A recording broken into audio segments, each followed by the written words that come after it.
Hello everybody, welcome to the Wonky Angle, where I talk about electronic music, both new and old.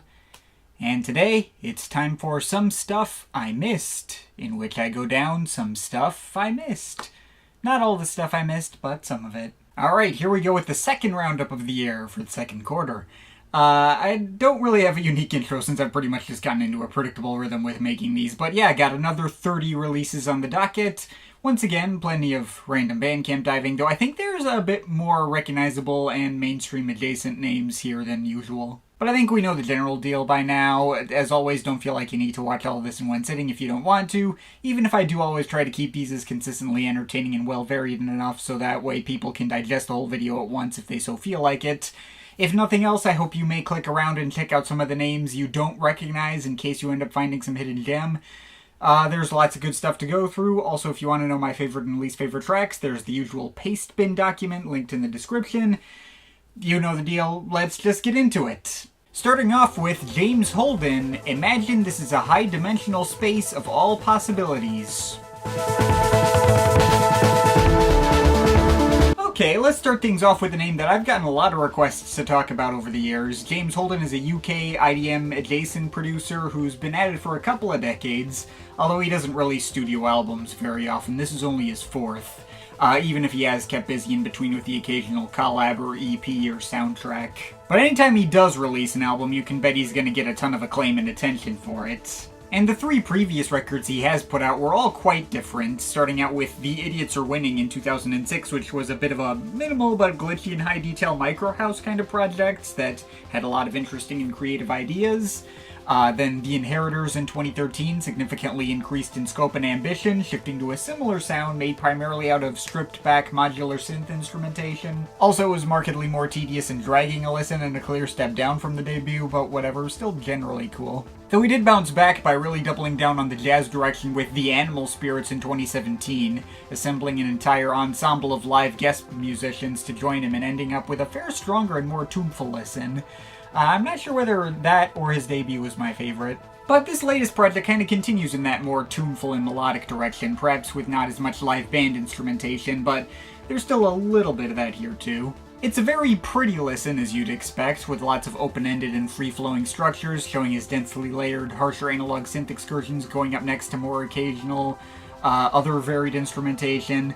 Also, since this was designed to be his most earnest release to date, a lot of the melodies are much brighter and happier sounding than his previous works. Some people are predictably getting a mind-blowing, life-changing experience out of it, and I can definitely see why. I personally just thought it was very solid, if probably not a long-term keeper. Yeah, while Holden's work here is as impressive as always, I do have my issues. A lot of the synth textures he focuses on have this particularly flat texture to them that isn't always to my liking and prevents the mixes from feeling as open or spacious as they're trying to be. Not to mention, while the album is rife with solid tunes, I also feel like a lot of tracks just kind of meander without having that much in the way of progression. There are a number of cuts like Trust Your Feet, The Missing Key, and In the End You'll Know that just left me kind of checked out without delivering much in the way of ideas I personally found all that striking or interesting. Could maybe feel like they were just filling up space sometimes. But again, I will reiterate, I thought this was a very good album in spite of these issues. There's lots of cool standouts. The 9-minute Contains Multitudes lived up to its scale and scope, had the most progression out of any cut here. Common Land was probably my favorite of the lower key tracks. Either that or Four Ways Down the Valley, both had particularly solid tunes. And I also feel like the album's second half is significantly stronger than its first half, featuring a bunch of tracks that have some especially epic build-ups and more interesting textures to back itself up. Like all the strings and funk bass lines backing up Worlds Collide Mountains Form, the thick psychedelic rush of The Answer Is Yes that admittedly takes a while to get going and has some kind of annoying recorders in the beginning, but once you get past the first 30 seconds to a minute, it gets to really sound impressive. Also really like the breezy and laid-back but comparatively fast-paced grooves of the closer You Can Never Go Back. But easily my favorite cut here is Continuous Revolution. This is definitely the track that had the most epic propulsion to it and built up to the most exciting heights. If there's any track here that might end up sticking with me longer term, it'll be that one. I admittedly don't really see myself coming back to this project a lot over the course of the rest of the year. I'm not as mind-blown by it as most people seem to be, but I can definitely see where the hype for it is coming from. I think there's a lot of cool stuff to be found here, can give it my recommendation as well. I'm overall feeling a 7.5 out of 10 on it. Next up from Adam Deitch, Take Your Time.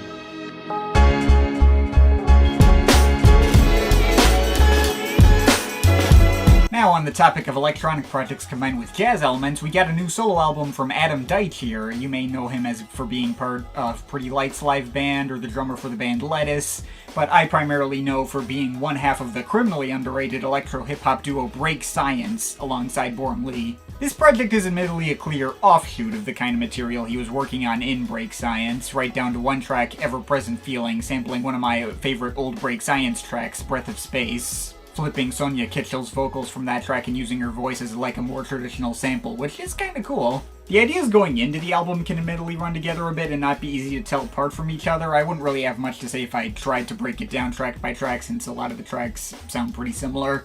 But you can hear behind me that the production on this thing is absolutely immaculate. The way those hip-hop beats are mixed to sound so clean and crisp, going up next to all the bubbling synths. The sample chops from moody pianos to old soul records sound absolutely fantastic.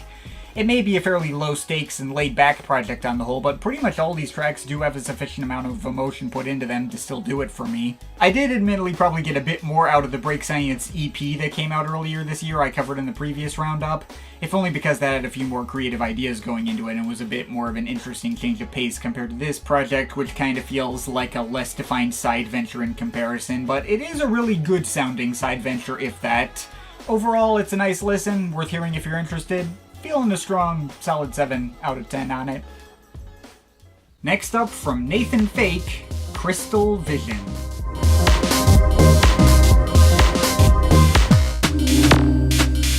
Ah yes, Nathan Fake is back. Back in 2020, this guy put out an album called Blizzards that really stuck with me throughout that year and ended up as an honorable mention for my year-end list that year, delivering one of the best and most consistently interesting minimal analog synth and micro house type records I'd heard in a while. While I don't recall having any strong feelings on the work he was putting out before that, and I don't exactly come back to Blizzards as much as I might have expected to at the end of 2020, might have marginally shrunk on me a bit since then. I still think it's really freaking good, and I was definitely interested in hearing what he might have in store to follow it up. I kinda suspected I wasn't going to like this album as much as Blizzards, and, well, I didn't. Crystal Vision is kind of a repeat of Blizzards that further intensifies the problems I might have had with that album and puts them further to the forefront. That album definitely wasn't across-the-board consistent, had its share of less interesting moments, even if all of those would usually still at least be generally fun.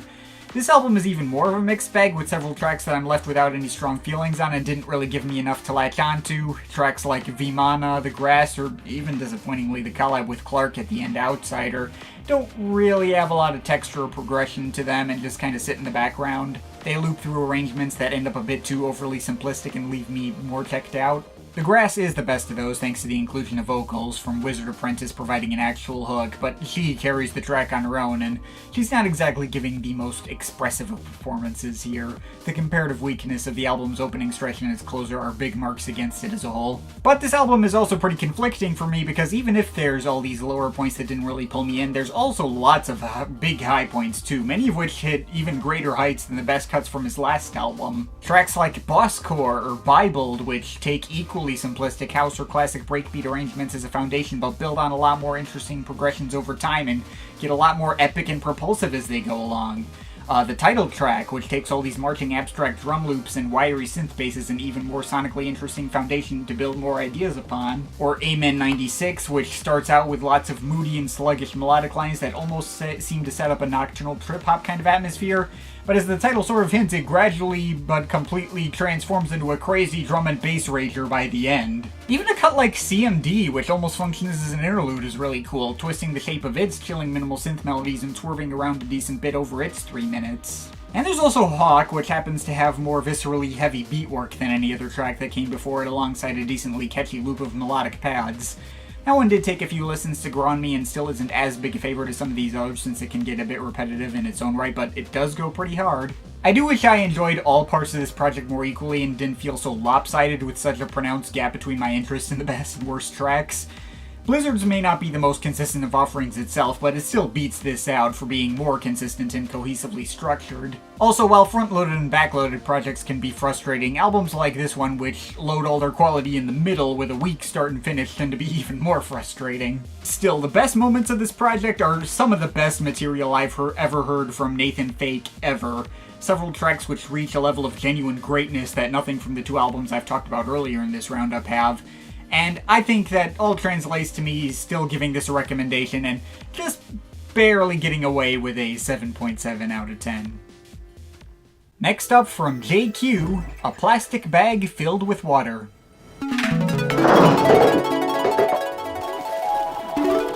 Alright, so let's get into the random Bandcamp diving, shall we? JQ is a British producer who's been at it for a few years, but I'd never heard of until this showed up in the new and notable section in Bandcamp. This is a pretty interesting ambient record with a fairly unique approach to its sound, taking a lot of very low-key but extremely clean and appropriately plastic-sounding synth blips and light melodic textures and placing them all over the place, creating all sorts of tiny, bubbly, and pleasant vignettes, many of which don't even break 2 minutes. The track listing is almost all interludes, and I mean, honestly, when the tracks get longer with moments like Dissociation, they end up feeling less interesting. Apparently, the album is assembled together out of various sketches composed anywhere from this year to a decade ago, and that can show when looking at the occasionally scattershot pacing of this thing, though not as much when it comes to the sound, which is pretty cohesive and adding up to a more specific, if abstract, conceptual vision. The overall style and sound of the album ends up pretty similar to an outfit like Visible Cloaks or the quirkier instrumental parts of Magic 103's Point Never,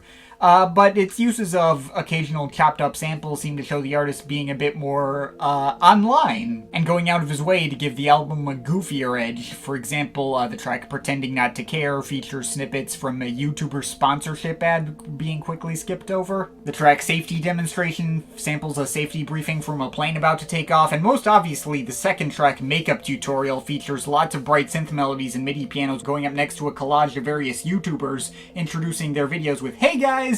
which I'm not sure how I feel about. To be fair, tracks like that aren't the norm. Most don't feature samples and are just formless clouds of melodic synth bubbles that have a much more meditative approach. Again, this is an ambient project first and foremost, but moments like that sort of color the project with a certain odd sense of humor. While the track listing can occasionally be a bit hit and miss in that way, a few which end up reflecting the tastelessness of modern internet life and a few which just kind of drag and don't go anywhere, there are a lot of really cool and colorful moments scattered throughout to make up for it, be it meditative but uplifting synth doodles like Dreaming Cat or Koi no Yokan, much prettier and flashier excursions through bright synth bells on cuts like Ice Ring Slush Puppy and I Have Been All These People, the surprisingly satisfying bass behind No Answer, or a nice pleasant little Zelda-esque MIDI arrangement given the ever-concise title, Day Drunk on Top of the Deck of the Bus with the Sun Dancing on My Eyelids. I don't know if I enjoyed this project enough to want to keep it around longer term, but there was something intriguing here that did stick in my mind, and an overarching sound the project stuck to that it could call its own and make it feel complete. And I found it to be compelling in its own odd way. If nothing else, if you do choose to give it a spin, it likely won't be quite like anything else you've heard this year, so if all that intrigues you as well, give it a shot. I'm feeling a solid 7 out of 10 on it. Next up from Anunaku, 063.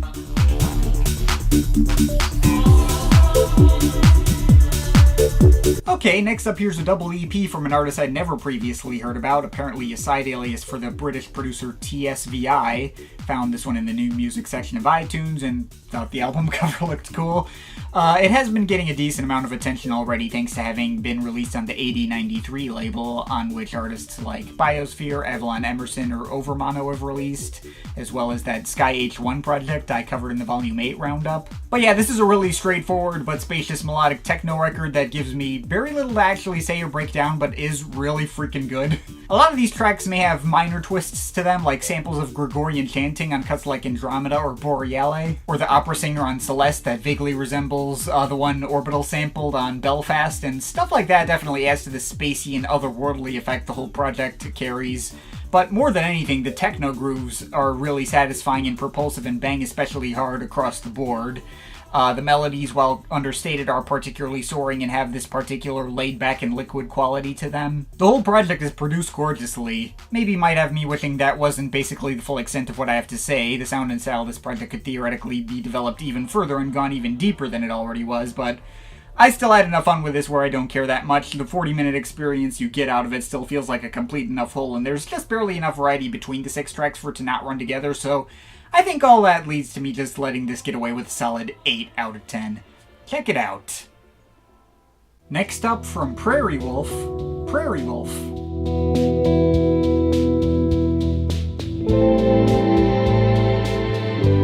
Okay, next random Bandcamp Daily Rec is this 3-piece experimental downtempo outfit from Colorado consisting of Stefan Beck on guitar and lap steel guitar, Jeremy Irwin on keyboards, and Tyler Wilcox on bass, currently signed to the Centripetal Force label alongside a certain other ensemble of ambient musicians based in Nashville, which I'll get to later in this roundup. Now, from the moment I heard the first track on this album, Eternal Master, I was absolutely in love with what I was hearing and thought it was completely unlike anything else out there.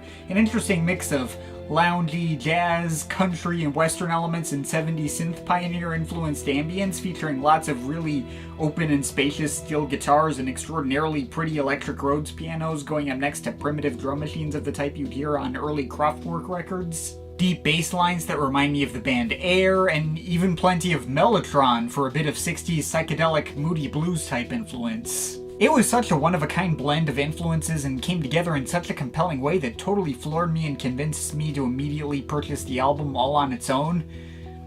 Granted, while I love that opening track, the rest of the album pretty much just uses that track as a formula to repeat 9 more times ad nauseum and ends up a fair bit more one-dimensional than I would have liked. Not to say the formula gets outright tiresome, there's still plenty of other cuts throughout that are able to execute it equally as well, while varying very slightly in energy level, be it more serenely on Lunar Deluxe, marginally more intense and textured on Lab Work, marginally more melancholy and open sounding on Return to the Lonesome Prairie, featuring some particularly emotional Mellotron woodwind melodies and bossa nova touches on Technicolor Dreamhearse, etc.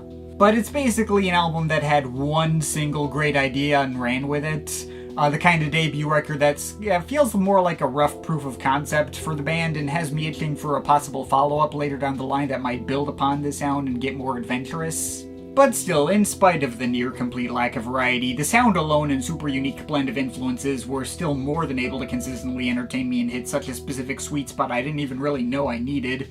So I'll definitely still have to give it my recommendation. Absolutely got my attention here, we'll just have to see how well they'll be able to maintain it later down the line. All the same, I'm feeling a strong 7.5 out of 10 on it. Next up, from Alison Goldfrapp, The Love Invention.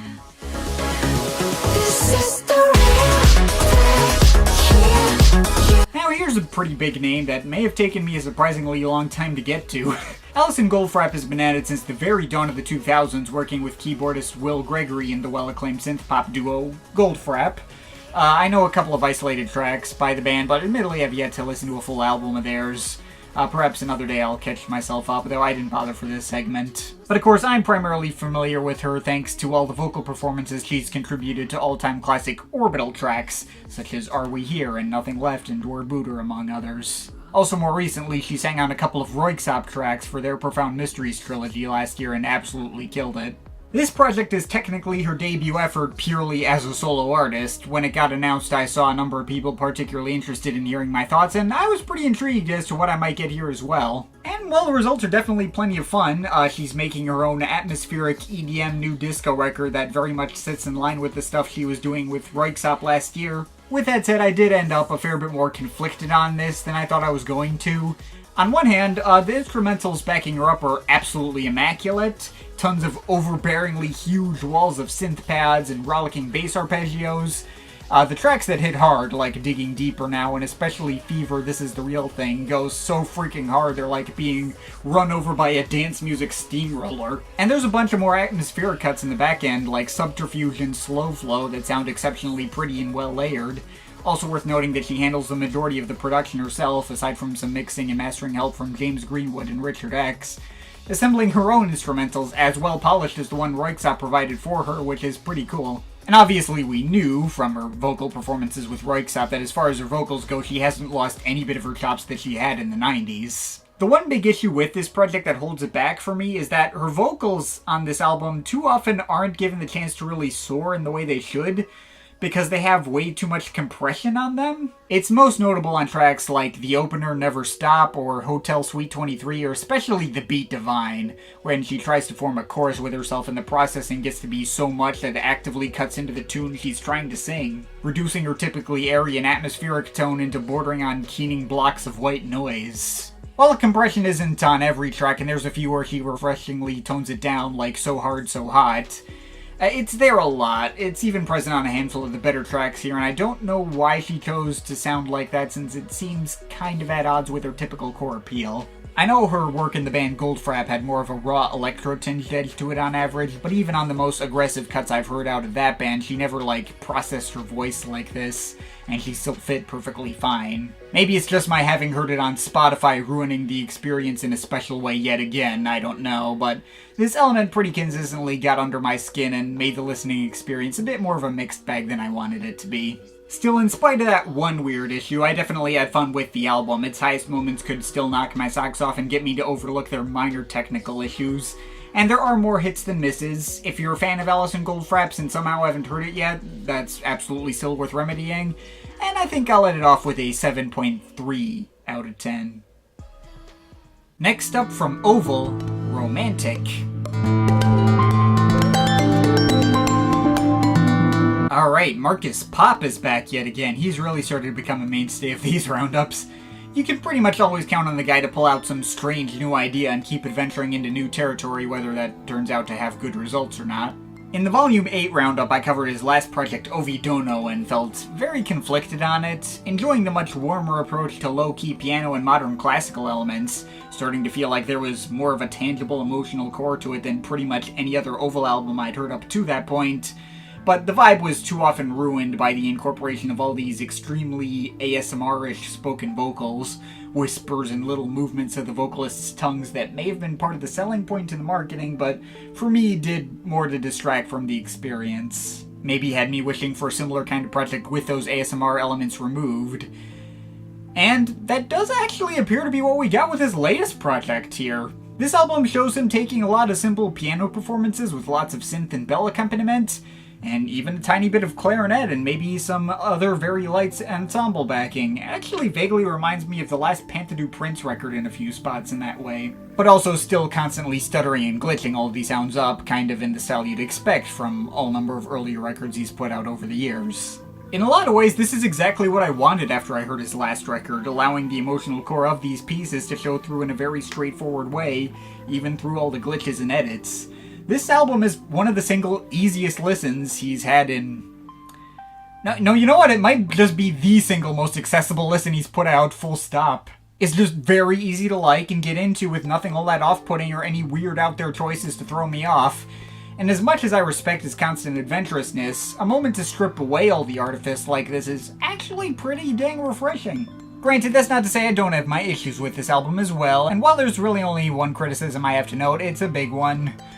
This album totally runs together. There's really not much variety. There's a couple of moments that have a distinct sound, like Amethyst sounding like it's chopping up some 80s style guitars, or OK No having a much darker tone with a couple of orchestral samples in the mix, but that's about as distinct as it gets. The rest just shows the same blends of pianos and bells and synths over each track, and it'll come down to the melodies to give each track an identity.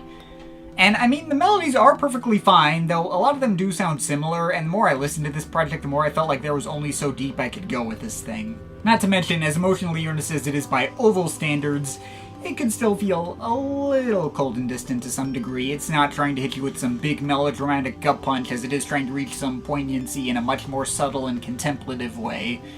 Which did make it very nice and pleasant in the background, but wasn't exactly doing much to actively grab my attention. Still, I do very much appreciate what he was going for here, even if I'm not sure if it's like a long-term keeper. I think it's very easy to like in such a way that very few Oval albums are, and it's very well put together and produced. While I don't love it, I do like it quite a bit. If nothing else, it is my favorite project he's put out since Pop in 2016, and I'm overall feeling a 7.5 out of 10 on it. Next up from Eprom, Syntheism.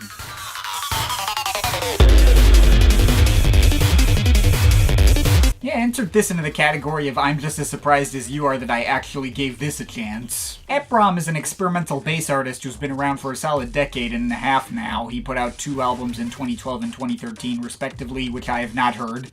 And he's worked with plenty of artists over the years, including G. Jones and a remix of Amon Tobin.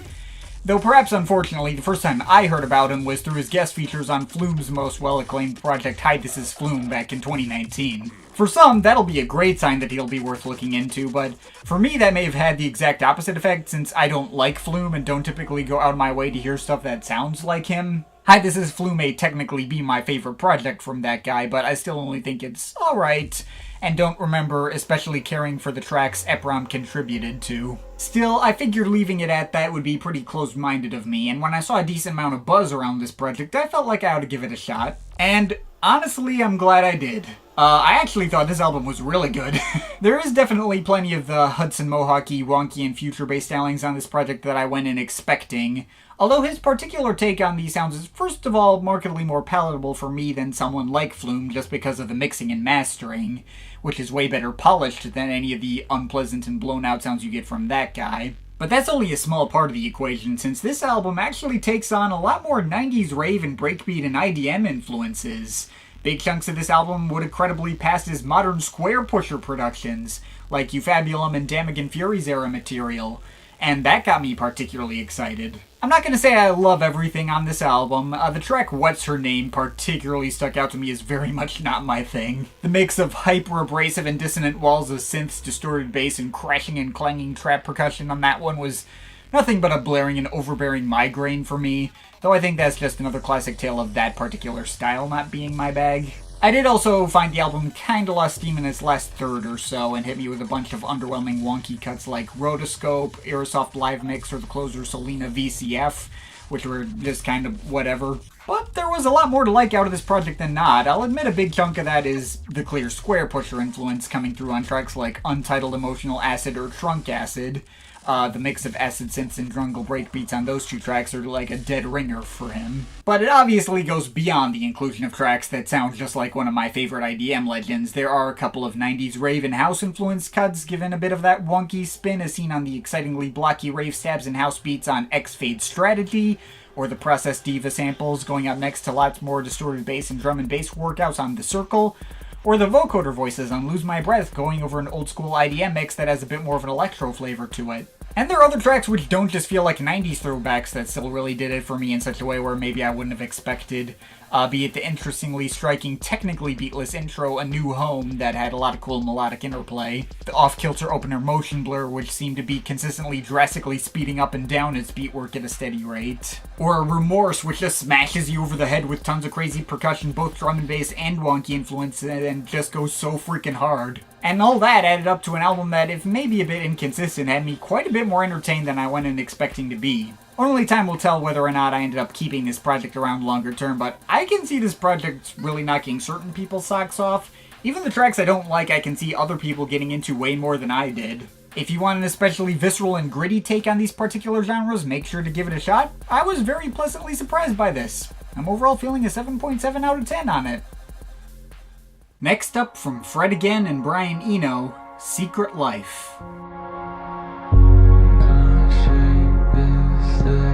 This is one of those collabs that, on paper, might look completely out of left field. Seeing this legendary ambient music pioneer with over 50 years of experience and dozens of high-profile collabs with other legendary artists both in and out of electronic music, suddenly teaming up with this trendy, up-and-coming mainstream pop and house music producer who's only just started to really make waves as of the past year or so.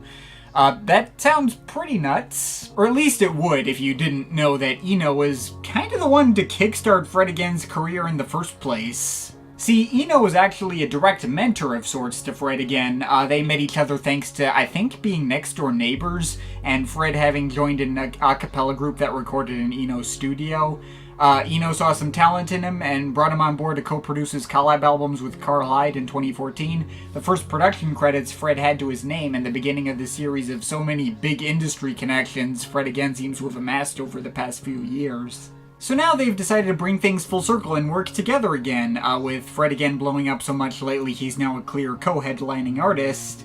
And this got special co-signing from Fortet as well, who released the album on his own Text Records label. From all the names involved, I was pretty excited to hear what we might end up getting, though there is maybe one little caveat in that I'm really only a fan of Eno and haven't yet been sold on Fred Again's supposed talents. I mean, he's alright. He's a perfectly average producer in the particular field he operates in, but I never found his style to be all that interesting, and never really got what the hype around him was all about. I was hoping a direct collab with an all-time great like Eno might finally be able to get him to click with me, but alas, it doesn't really look like that happened. This album also turned out to just be alright. I mean, Eno and Fred Again's styles don't clash with each other. With how simplistic and straightforward both tend to be, it was extremely unlikely they wouldn't be able to gel well together, and I could already picture exactly what the results might sound like when I first saw this album was going to be a thing. But they don't elevate each other either. Recontextualizing Fred Again's super plain sample manipulations of folk and indie singing into Eno's ambient backdrops doesn't reveal anything new or imaginative that you wouldn't have already expected out of either artist's solo works, or lead to a whole greater than the sum of its parts. It's just exactly what you would expect out of the combination of these two artists' styles. Well, okay, there was one thing I didn't see coming, and that was the fact that Fred Again sings himself on multiple tracks throughout the project. Also, nearly all the tracks he sings on were among my least favorite cuts here. Cuts like Secret, Enough, and Come On Home are fairly unimaginative half covers of tracks by Leonard Cohen, Winnie Raider, and John Prine, respectively, and Fred Again sings them kinda like a watered-down James Blake. I'm not really a fan of that particular singing style. James Blake himself can get that style to work and bring a bit more depth and nuance to it. Also, he popularized it, it's his thing. But nearly all other attempts from other artists trying to sing like him are going to be a very fast turnoff for me and make their music feel even blander. Granted, there's at least a decent amount of quality here too, and any of the cuts that leaned away from the regular singing would end up bigger favorites, be it light and mildly experimental piano interludes like Follow or Pause, which allow Eno's style to take more of the focus, or tracks which show Fred Again leaning more on his traditional sample chops like Come On, or especially the gospel choruses on Safety. There's also a few pretty spacious keyboard pieces that combine their styles more effectively in a nice way with Trying and Chest. And honestly, I'm okay with the opener I Saw You. Fred Again may sing on that one, and I wasn't feeling it at first, but he processes his voice a bit and sticks to a lower register that I had an easier time getting into. Also, Eno's piano instrumental is one of the prettier ones here.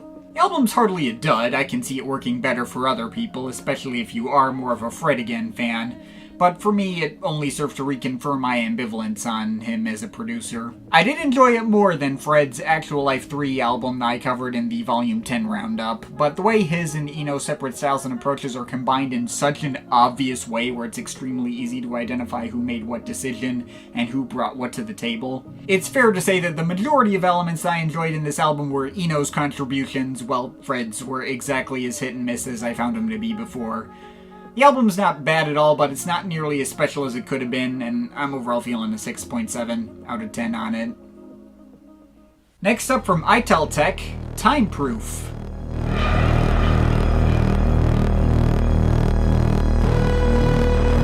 Ital Tech is the alias for Brighton IDM and dubstep artist Alan Myson. He's been a regular on the Planet Mu label since he got his start in the late 2000s. I've been mildly curious about him for a little while now, and when I saw this album release, either his 7th or 8th depending on who you ask, I thought, hey, this would be a good excuse for me to go back and hear his back catalog.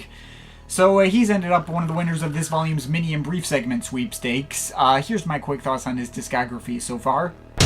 Well, I got the hype for this one pretty immediately. This is definitely an effective mix of that era of IDM with 2000s dubstep, combining both the atmospheric aspects and the harder-hitting aspects of both genres in a pretty neat way, like a more abrasive and cerebral precursor to the kind of thing that an artist like Fela might deliver later. And it keeps things pretty well varied, too, with more instrumental texture than I expected. Great project. Kinda like the last album, but with more electro elements, also running together way more with much less sonic variety.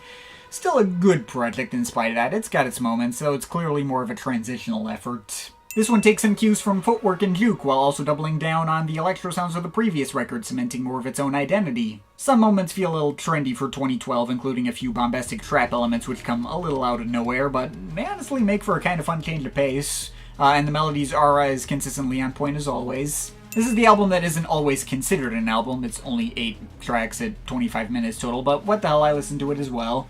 The drum and bass, jungle breakbeat, and instrumental hip-hop elements on this one were really nice. This one seems to have seen a noticeable spike in popularity from the previous efforts, though while I don't think it's a massive improvement from the last couple of projects, it is in fact his strongest work in a minute.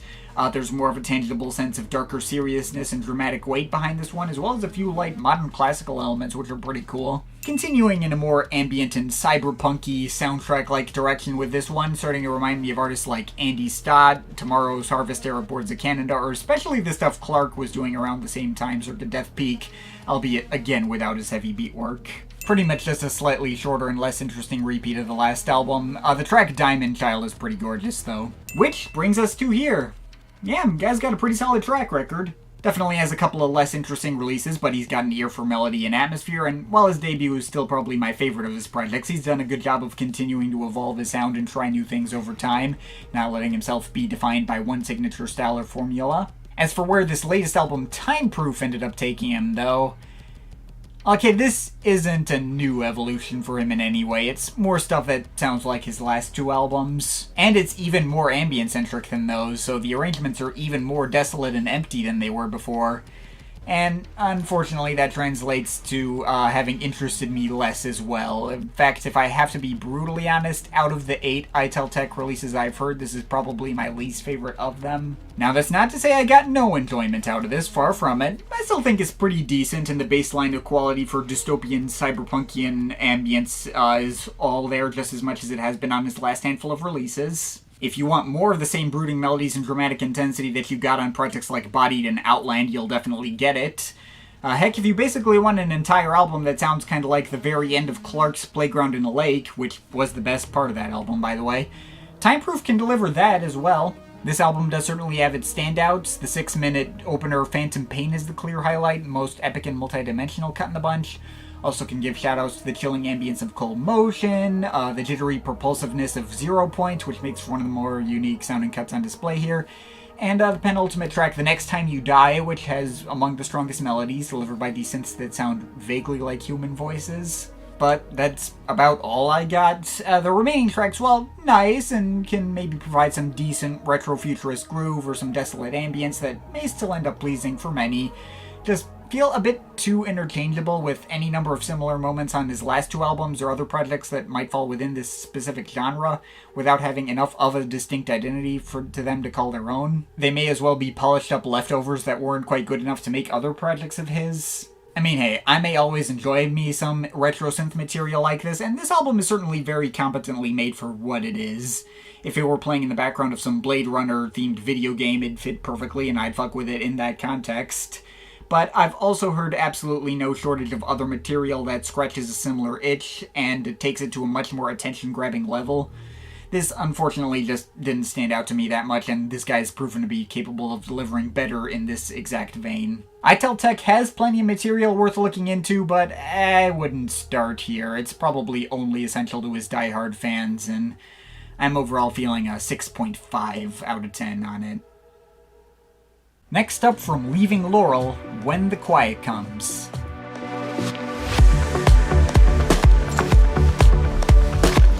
Leaving Laurel are a downtempo duo currently signed to Anunaku.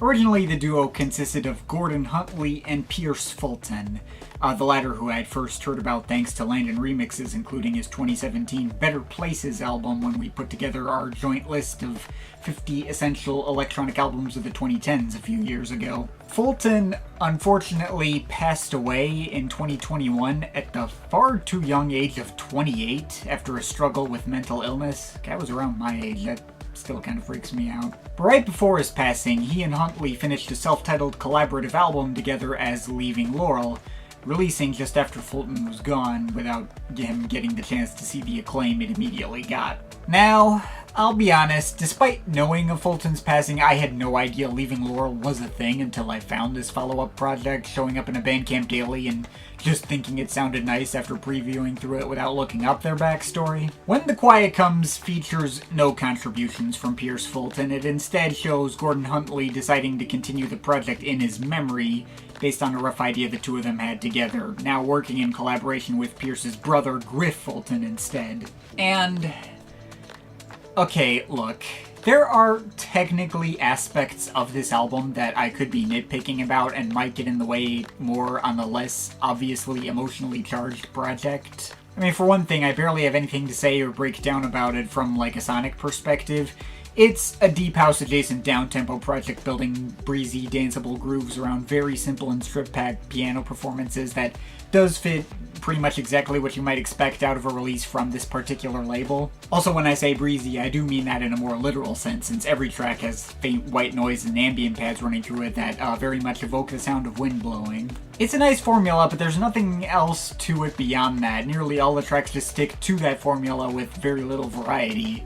And the ones that do slightly change things up honestly ended up as some of the weaker points, like the album's admittedly slightly underwhelming closer, A Love, a Loss, which had potential with its more minimal piano arrangement featuring like a nice William Basinski-style disintegrating outro. Its basic 4 chords of pop musical structure in parts unintentionally ended up making it feel marginally less personal and more generic. A project like this kind of hits a similar note that a project like Tourists Inside Out from last year did, and that project is better constructed and better varied as a complete album. With that said, I mean, all of these are like fairly minor gripes, if that, because fuck did this album totally get to me. Tourists Inside Out didn't make me cry. This one kind of did. Every track is just a total gut punch. Like, the first Leaving Laurel album seemed more up-tempo and dance-centric, trying to evoke all these happy and uplifting feelings with an undercurrent of empathetic melancholy, and I could tell the project was all but finished before Fulton's passing, since it doesn't feel prepared to be carrying the weight of the tragedy surrounding its eventual release. But this second album is fully aware of the tragedy and confronting it head-on. That undercurrent of melancholy is no longer an undercurrent, it's right there at the forefront, as this is an album designed to directly act as a final dedication to Pierce Fulton's memory, and a fond send-off in memory of the time he spent with his friends. What this album lacks in terms of its construction or its versatility, it more than makes up for in sheer emotional power, designed to evoke all the grieving that Gordon Huntley and Griff Fulton have been going through over the past 2 years, and everything is subservient to evoking those emotions, from the understated melodies to the atmosphere and grooves and production, which at their most intense evoke the likes of, like, Robert Miles' Dreamland, to the occasional barely audible voice memos that sound like Pierce and Gordon mumbling in a studio or something. It's so vividly about the loss of someone very close to you that you don't even need to know the backstory to figure out that was its inspiration. This is an album that went in with one single-minded purpose, and on that front, they totally knocked it out of the park. I may technically have complaints about it. As a result, it's not going to be like topping my year-end list or anything like that, but it succeeded so well on what it was going for that any complaints I might have really don't feel like they matter in the moment, so yeah, definitely go give this one a listen. I'm overall feeling an 8.3 out of 10 on it. Next up, from Cruel Diagonals, Fractured Hull. Okay, next random Bandcamp daily find I have to highlight is this experimental drone artist, real name Megan Mitchell, who built this entire album out of her own vocal performances and processing and glitching it into oblivion. On the novelty of the concept, the decent amount of attention it's already seen, and the fact that Cruel Diagonals is just a particularly cool stage name, I decided to give it a shot. And, well, I'm definitely feeling like this is a project that I end up respecting a lot more than I actually enjoyed. It's a bit of a difficult and intense listen that is pretty out there and not likely to be for everyone. But at the same time, for some certain subsets of people, this is really going to be something special. For one thing, Mitchell is a very good singer who proved she absolutely has the talent and chops to pull off an album like this in the first place. Between the experimental way it's presented and the specific tone of her voice, I'm vaguely reminded of, like, the Caitlin Aurelia Smith album from last year, although this is a way darker and more harrowing listen than that, much more stripped back, too. I was even slightly reminded of Lingua Ignota in that way, although this album doesn't have any actual lyrics or other instrumentation. On earlier moments of the album, like the opener Penance, she harmonizes with herself to form this imposing church-like vocal piece that feels like the female equivalent to Gregorian chanting, There are other tracks that have surprisingly coherent tunes, if especially foreboding ones, as seen on Lament or Vestigial Mythology. And as the album goes on, she's not afraid to warp and glitch her voice a lot more in interesting ways. Most interestingly on the track Inurement, which doesn't sound like it was made out of human voices at all. That track sounds like an entirely electronic noise piece made out of like warping amelodic synths.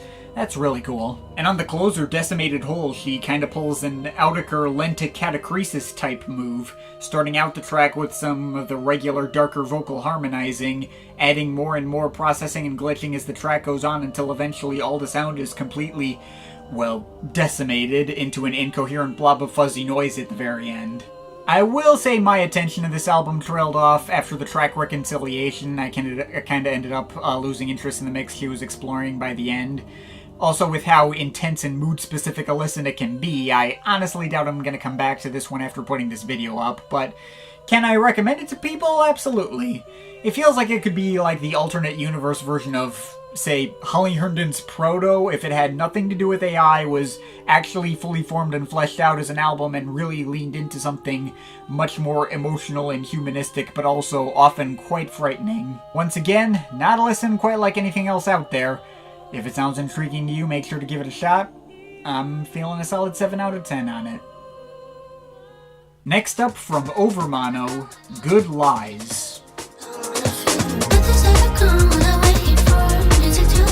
Okay, next up we got a project that was not a random Bandcamp daily find, but has mainly just gotten around purely by word of mouth. I had never heard of this Welsh duo of brothers before this year, but they have been seeing a frankly ridiculous amount of hype. Even though they've technically been at it since 2016, it feels like they had this insane meteoric rise lately off the promise of a couple of big singles that eventually made this album. They're already like going around opening up for bands like the Chemical Brothers. Anyway, now we have their debut album here, which saw a crazy amount of anticipation that was met with, well, some slightly all-over-the-place reviews. Some I saw thought it was too chill for their liking and found it disappointing, but many more others loved it and were calling it one of the most exciting projects of the year. I had no idea what to expect. I hadn't actually heard any of the singles leading up to this project beyond a couple of seconds of iTunes previews. Writing this segment marks my first time hearing an Overmono project at all. I'll admit to some skepticism on my part, as I kind of always do with any outfit that seems to blow up out of nowhere like they did.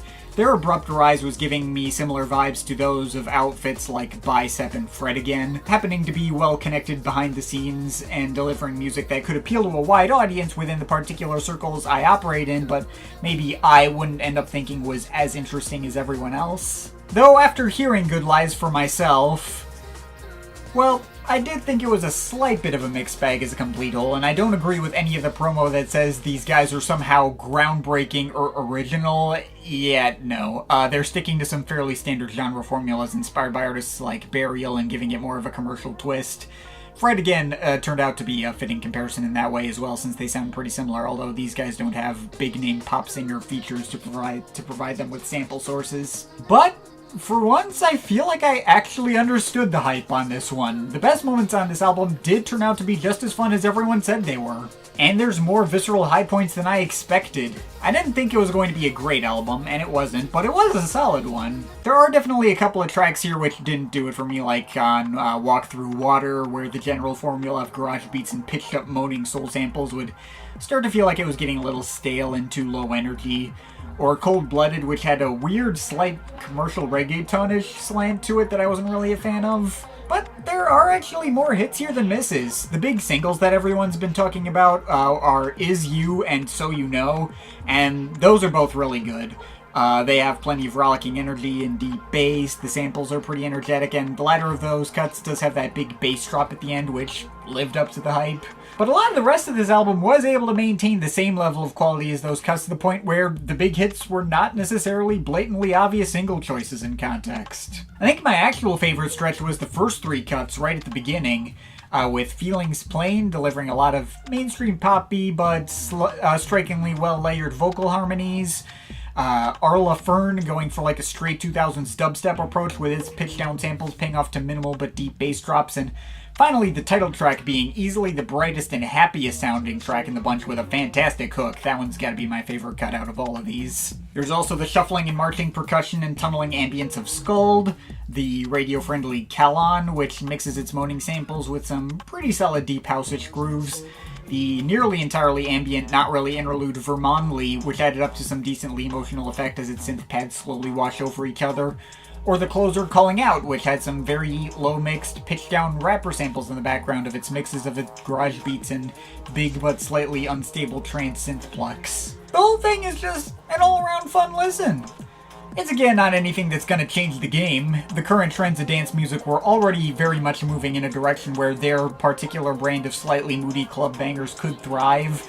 A lot of popular dance music in this decade, I've noticed, has been sticking to formulas that were already well set into stone in the 90s and 2000s without doing that much original of their own, and this album fits very well into that current zeitgeist. But at the very least, I do see the talent these guys have and get where all their hype is coming from.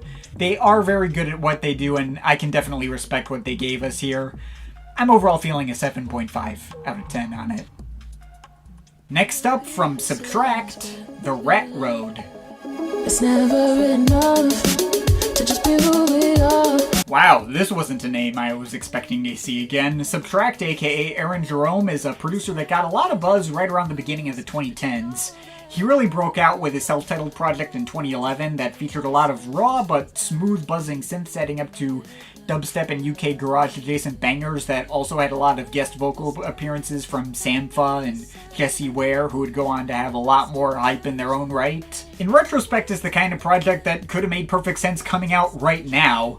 It was pretty ahead of its time. At the time, I only liked it and didn't love it, but I do think it was generally deserving of its hype. I was personally much more impressed by his follow-up in 2014, Wonder Where We Land, which added a lot more variety and versatility to his core sound with all sorts of different experiments into various club styles as well as detours into hip-hop influences, with all the same vocal guests from the last album reprising their appearances, and also adding on Ezra Koenig from Vampire Weekend and ASAP Ferg, and even more future underground stars who would blow up years later like Caroline Polachek and Corliss. I honestly thought that project was great when I heard it around the time it came out, and I still think it holds up. And as a result, when he followed that up 2 years later with an EP called Save Yourself, I'd actively planned on reviewing it so that I could shout out those first two releases.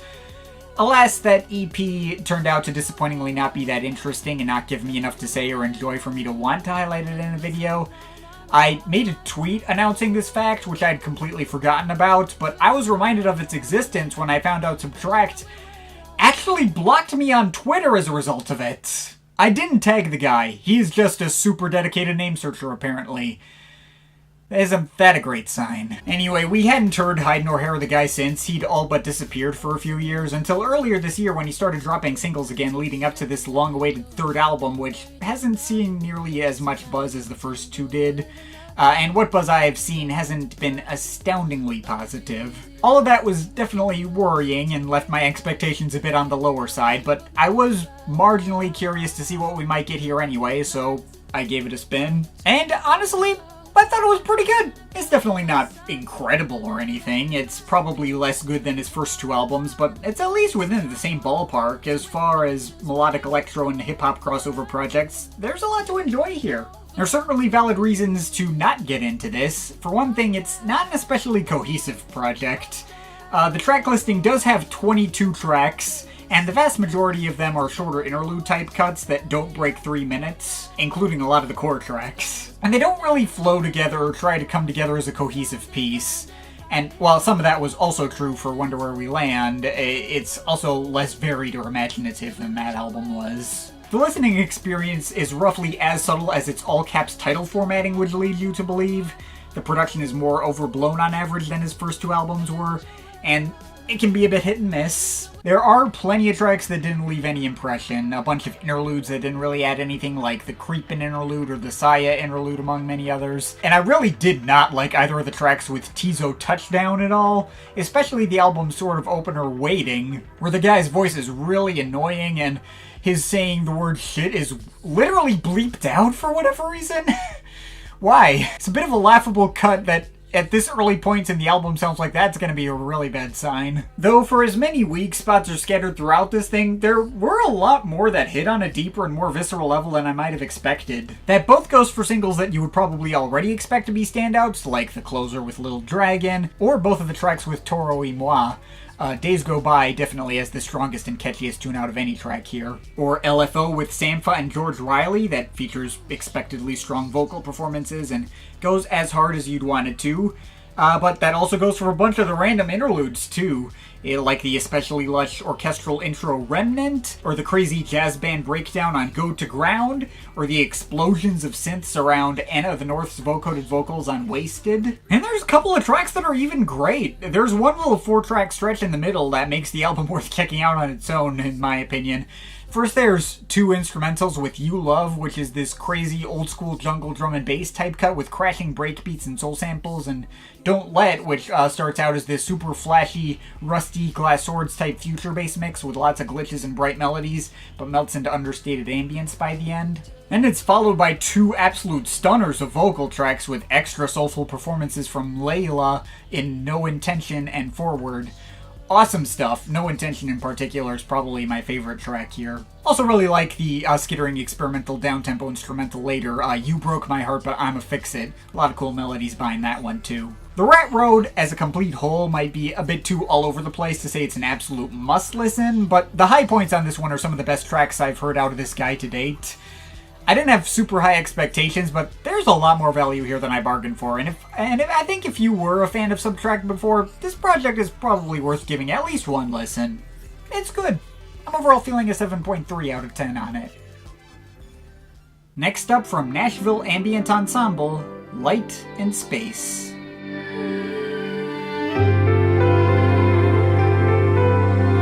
Yes, the return of one of the more intriguingly named outfits I've covered in previous Bandcamp dives. Back in the Volume 6 roundup, I covered the debut effort from the 6-piece Ambient Ensemble from Nashville, and I found them to deliver exactly what they advertised, a very pleasant and open-ended mix of synths with steel guitar and piano, and airy wordless vocals, and more. There was a part of me who was kind of hoping for a little more out of it, beyond the surface-level novelty of an overtly country-flavored ambient record. Everything on that album, while exceptionally pretty, focused on a very freeform and improvisational approach that ended up with the tracks themselves lacking more distinct identities. Now, with the arrival of this follow-up album, it looks like they're looking to address this minor issue specifically, creating tracks that do feel a bit more songful and self-contained, including more fully formed lyrics, which are still very much in the background, but still. There's also some slight shifts in texture. I felt like there was markedly more violin on this one, and the synths took on a bit of a different texture that felt like it had more definition and tangible presence within their mixes. Having proven with their first project that they could make their sound work and not feel like a novelty, Light and Space does feel like an improvement in all the ways that I would have hoped, including all of these mixes feeling like they have more emotional depth and try some ever so slightly more musically complex compositions and chord structures. This album feels like it's better designed to have more staying power than the first one. Granted, while the tracks here do feel marginally more distinct than those on the first album, it's not in a way that I can specifically describe. They still all feel like very slightly different permutations of the exact same idea. Some tracks focus more on the violin, like Band in Boston's. Others focus more on the synths, like Crystalline. Some have a tiny bit more bounce to them, like Channel. Others are more languid, like Gradient. Some have a bit more of a coherent tune, like Prism of Refraction, and others are just more stripped back, like Horizon. They do feel like actual defined songs, but they have all the exact same ingredients. If I were to quickly skim or preview through these tracks, I wouldn't be able to pin down what actually sets them apart from each other. In any case, I am all around happy with this album. I feel like I'm more likely to actually come back to this one than I was to their first one, but I probably got the same amount of enjoyment from listening to it, so I'll give it the same score of a 7.5 out of 10. Next up from AsOne, AsOne².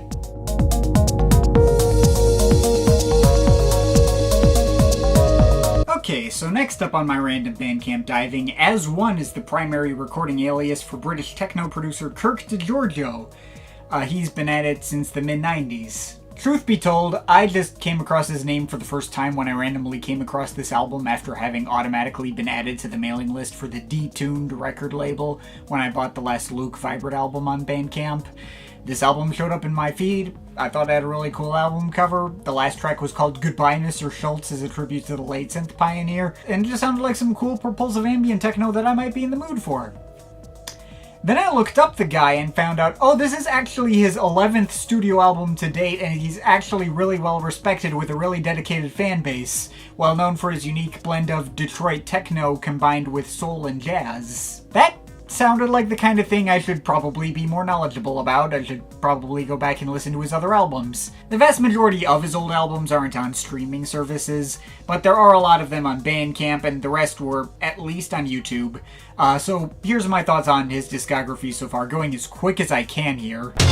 And this is definitely an ambient techno record that came out in 1994. It's alright. If you're a fan of B12, you'll probably dig it, though it's nothing I haven't heard in this genre dozens of times before. Like the last album with markedly better grooves that have a more organic touch, more sonic variety, and of course more overt jazz influences. Even got some Norkin vibes in some spots, and I fuck with that. More stuff like the last album. It's fun. This one picked up a few more buzzing electro and disco textures. Also one-track samples there, which is cool. This focuses entirely on the jazzy down-tempo side of his sound. It's clearly a labor of love for the inner workings of what makes this genre tick and not just the surface-level aesthetics of it, though not every track is as interesting as the next. First album in the 2000s continues the jazzy down-tempo direction as the last album. Nice, if a bit overlong. This one goes all out Larry Heard-esque neo-soul and deep house with a whole bunch of vocal guests, which doesn't appear to have been everyone's cup of tea, though the poppier flair to this one actually made it a much more immediate listen for me than his last several. It's really nice. And this one's just regular old Mr. Finger style deep house.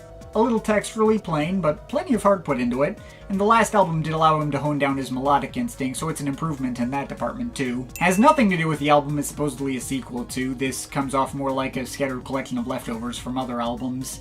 It is nice and tight though, and the track To See With Your Eyes is excellent. And after a 13-year hiatus, he came back with this, and it looks like he's come back full circle with a return to the very standard ambient techno sound of his first album. It's alright. At least he has better melodies than he did in 1994. Which brings us to here. If I'm being brutally honest, while I've generally enjoyed what I've heard of Kurt DiGiorgio's work, I don't know if this marathon turned me into that in-depth a fan of his. He's got some gems in his catalog like Celestial Soul, and his groove construction is consistently on point enough where I can see where he got his dedicated fan base, though a lot of his stuff kind of fell in the background for me and landed on the forgettable side. It's possible his stuff may require more repeat listens for me to really get into. I don't get the feeling his work is ever half-baked, despite how understated it always is. It's the kind of thing I keep feeling like I should be more into than I am, but I don't know. Anyway, that takes us to this latest project, and well, actually I think this is one of his best projects in a long time. The idea behind it is basically the exact same as his last record, just very straightforward 90s ambient techno without any twists, but it's gotta be his strongest attempt at playing the sound straight yet. I'm not really sure what changed. Well, I suppose one thing that changed behind the scenes is that for this album, AsOne technically became a duo. Every track on this album was co-written by Catherine Siofra Prendergast, and she is directly credited with adding a more melodic sensibility to DiGiorgio's underlying techno structures. And certainly, these tracks do feel fuller sounding and more tense and exciting than a lot of the tracks on his last album that have all the exact same sonic ingredients as these. Especially when you hear the first two tracks on this album, Neptunium and Axion. On top of the lead synth melodies being quite satisfying, they feel like they're being backed up with more texture, pads, acid arpeggios, etc. There's a sense of movement to them where a lot of DiGiorgio's early ambient techno work felt very static, the kind of stuff to more sit back and chill to. Now there's admittedly some of that here as well. There's a couple of tracks like Vermilion or especially Quantum State which aren't that interesting, but as a whole it keeps me more engaged than I might have expected. Extra shoutouts go to the vocoder hooks on Find My Way, the interestingly epic synth washes on Penultimate Cut AMO, and of course the above-mentioned closer Goodbye Mr. Schultz, which admittedly doesn't actually feel like very sentimental or like a tribute to his loss. This was actually a much darker sounding cut than I expected, but it does sort of emulate Schultz's style and is more ambient than everything else here, so I guess it fits. But yeah, anyway, this album was really good. Easily enjoyable in such a way where you don't need the context of DiGiorgio's history to get into it. It's not going to blow anyone's mind, but as far as this style of straightforward ambient techno goes, it's really well made. I might even hang on to it, we'll see. I'm overall feeling a 7.7 out of 10 on it. Next up from Chime, Aetherborne.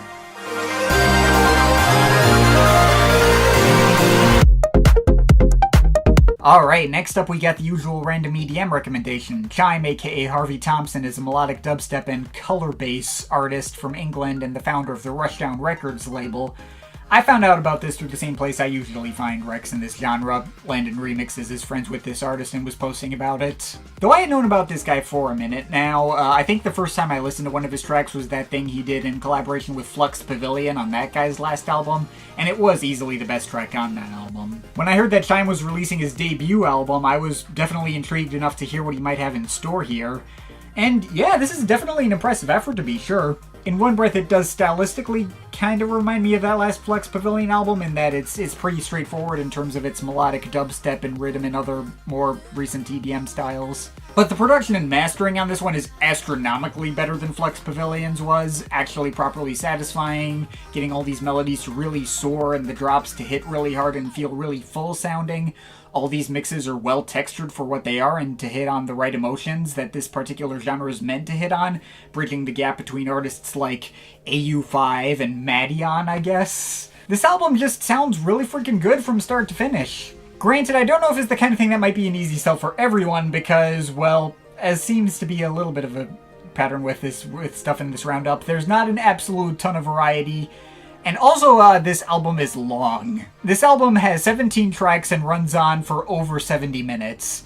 And while it's obviously not, like, savant level of overstuffed, there was just barely enough variety throughout the track listing for me to still come out at the end happy with what I got. I would be lying if I said I didn't feel the length on this. It's a classic case of, technically all these tracks are really good in a vacuum. I can see why Chime thought they were all good enough to include, but not every single one of them actually needs to be here or add something that other tracks here couldn't. It has like 3 or 4 tracks too many, and that keeps it from reaching its fullest potential. Tracks like Sherwood or Bloom, while very nice sounding for what they are, come off as a bit filler-ish, and some of the more centrally important tracks didn't do as much for me as I might have wanted. I liked Homeworld when it first came up in the track listing, but there are like 6 other tracks here that have a similar idea, and I don't know if that was the strongest of them. I was also kind of mixed on Escape Velocity. The escalating tempo on that one, evolving from electro house into drum and bass over time, was a cool idea, although the pitch down narrator delivering the hook on that one was a little corny. But still, there are more hits than misses here. All the tracks with vocal guests were decently refreshing additions, from Atoms to Pixels with Sekai, Zephyr with Mona Moa, and Beyond the Peak with Skybreak and DNAKM. Those all had nice tunes. The former of those was probably the best. There's even one track where I think Chime delivers his own vocals on Intermolecular Lullaby.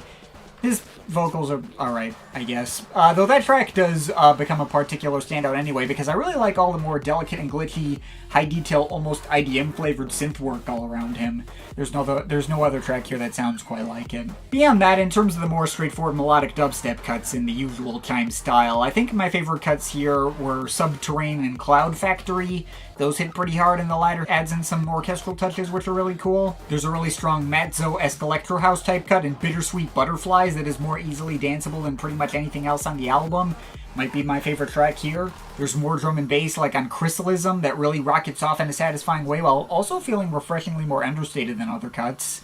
And the album saves a lot of its strongest moments right at the end. The 3-track ending stretch of Mindburn, the title track, and Starstorm makes for a really strong payoff for the end of the album. Out of those 3, I suppose the title track is the weakest, since it feels more like a transition between its 2 surrounding cuts, although it is still really huge and expansive sounding and justifies its inclusion. But Mindburn is a big 6-minute sort of experimental epic that has all sorts of crazy ideas and sound design flying around, and Starstorm returns to the regular old color bass sound, but does it in one of the most satisfyingly final sounding ways. There's a lot to like here, and it is honestly kind of impressive that an album as long and samey as it is still left me with mostly positive feelings at the end. It, just ain't gonna be for everyone. I can see both people finding this project to be a transcendental masterpiece, or other people finding it to be an overindulgent and tedious chore, depending on how immediately satisfying they find his particular style. I personally enjoyed it quite a bit though, enough so where I'm willing to give it a strong 7.5 out of 10. Next up from Grandbrothers, Late Reflections.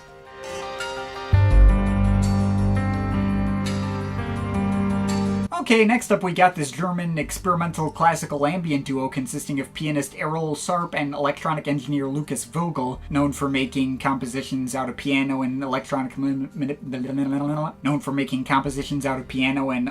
manipulations thereof. According to the blurb on their Discogs page, every sound on their albums technically comes from the piano in some way, including more rhythmic drum machines from preparing specific electronic equipment on a piano. I remember their 2021 album, All the Unknown, getting a decent amount of buzz at the time, though it slid through the cracks for me, but this one saw about as much attention. Even got a specific recommendation from Mark from Spectrum Pulse to check it out. I gotta hear this then. I haven't heard any of their other work, but I just jumped into this anyway to see what we got. And, okay, wow, I think I pretty immediately got the hype behind these guys. I feel like Erased Tapes Records fans are really gonna mess with this stuff. This project's crossover between piano and electronics reminds me of the kind of thing you might hear on Ben Lucas Boyson's best albums under his own name, like Mirage or Gravity. Always super well textured and evocative. Maybe even giving me similar vibes to that Floex album I covered a few months ago, although not as instrumentally dense as that one. This project was technically recorded in live takes, with them playing their pianos and synths inside the Cologne Cathedral. But however as texturally dense as you can imagine, that simple two-man setup of piano and synth is what they accomplished on Late Reflections here. I was already pretty sold by the light synth arpeggios going up next to the warmly blooming piano arrangements on Opener Daybreak, but as the mix escalated further with the more fluttering compositions and tapping percussion textures on Infinite, followed by On Solid Ground, which started to sound like it was taking some cues from rival consoles through its particular shape and texture of synth and marginally heavier percussion, I was like, yeah, okay, I can see exactly why people were getting excited about this. And it gets even better with other tracks later on. The best cut is probably North South, which almost has a breezy house beat underscoring the whole thing. But it also has a really strong closing stretch too, with tracks like Bloom that go for this stomping and surprisingly propulsive approach, or Vertigo, which takes a much darker and heavier tone with some stiffer percussion, as well as a few of the more fluttering approaches from earlier tracks in some parts. Or the fittingly dramatic closer Boy in the Storm, which starts out on the stripped back and ambient side, but gets more and more intense as it goes along until it starts to get enveloped by squelching electronic noise by the end. I suppose not every track on this thing hits as much as the next. There are a pair of interludes which I didn't feel strongly one way or the other. But otherwise, I pretty much agree with all the hype this one's amassed. The piano performances are consistently really evocative and have a lot of emotion put into them. The electronic textures complement them perfectly and further expand the sound. I don't know what else to say besides, it's really freaking good. I'm overall feeling a solid 8 out of 10 on it. Next up from Mr. Fingers, Around the Sun, Part 2.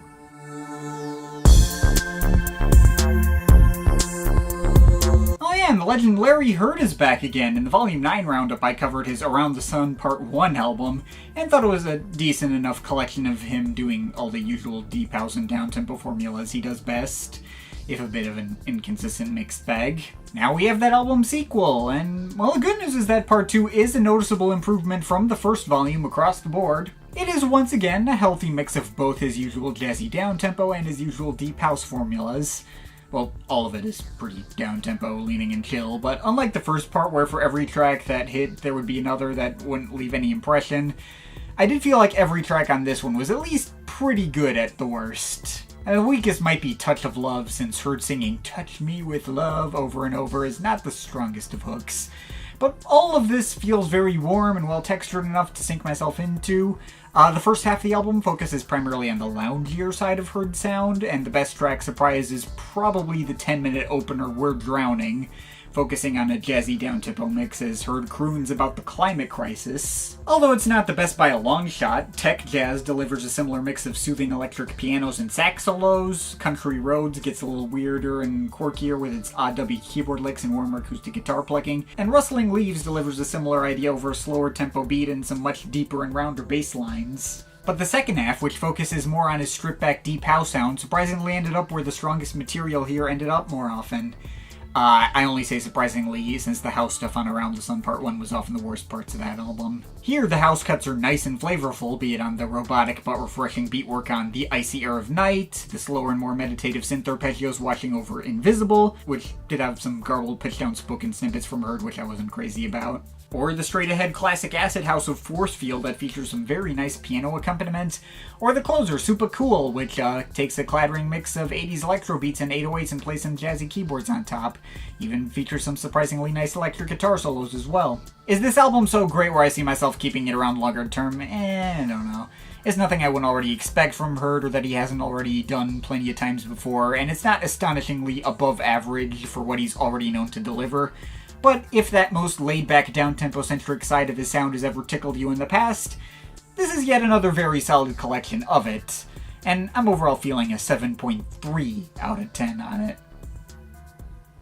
Next up from Mandy, Indiana, I've Seen a Way.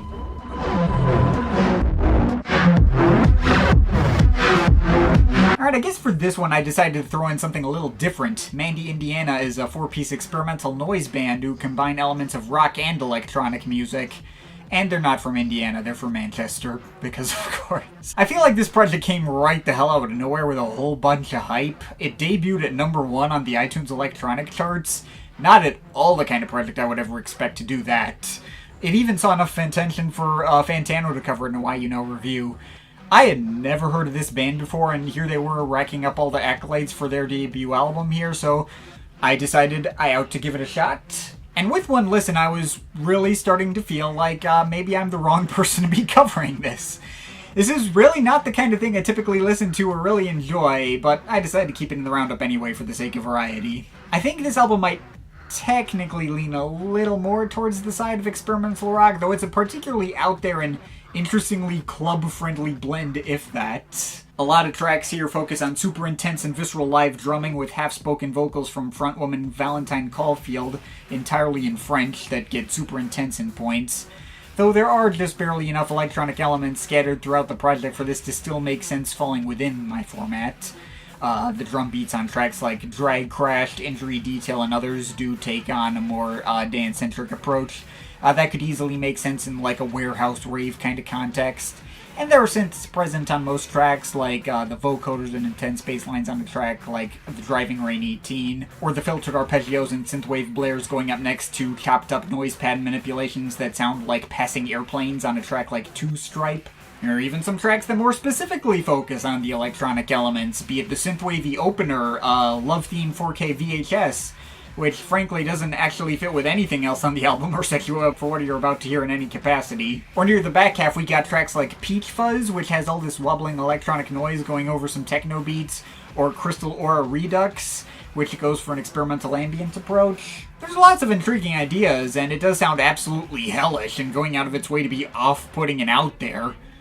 Though there are a couple of tracks which might stray a little too far away from my usual tastes. Namely a couple of tracks which ended up centering themselves more around guitars, be it the closer sensitivity training, or especially the track Iron Maiden, which features some guitar textures that got really high-pitched squealing like, and drove me right up the wall. Hey, for some people this is going to be one of the most exciting listens they've run into all year, and even a big year-end list contender. It's certainly a daring and uncompromising listen that doesn't sound like anything else out there, and there is some visceral backbone and groove behind many tracks here. For me personally, though, it could maybe be a bit much. It was an album that I liked specific parts and elements of, and couldn't really jive with others. The kind of thing that I had a lot more respect for from a distance than something that connected with me on a deeper level. I can still probably recommend it to people, since I suspect this is going to be something special for certain types of audiences, especially considering its almost unusual amount of hype by the standards of this kind of music, but is it the kind of thing I see myself coming back to or keeping around? Not really. I'm overall feeling a 6.7 out of 10 on it. Next up from Packed Rich, Warp Fields.